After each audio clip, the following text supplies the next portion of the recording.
आजिकल देखते आम पनीर सब खाऊं अति सुंदर लगुव पनीर ना देखा सुंदर लगुव आप जिते देखिए अनेक समय एवं आप पनीर अनेक प्रकार आइटम आम नौ खाऊँ मीठा भी खाऊं अनेक प्रकार रसगोला भी खाऊे विभिन्न प्रकार मीठा खाऊं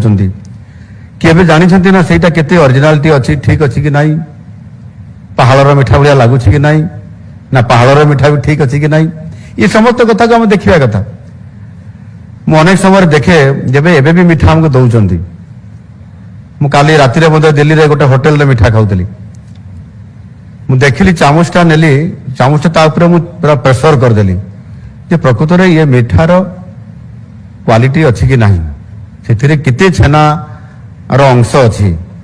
जदि आप थरे चामच प्रेसर करदे जब चापिकी तले रहीगला फाटीगला ताले जानवे जे पूरा सुजी रे तैयारी थो कि डुप्लिकेट कौन कौन देकी तैयारी छंती सेतरे रसगोला बोली किछि पाइबे नहीं कि मीठा बोली आ जदि चामच मारिदेवे चिपिदेवे रस बाहरी जीवो किंतु से पुणी आउथरे फुली जदि उठिला जानवे जे तार क्वालिटी रे ओरिजिनालिटी अच्छी बोली।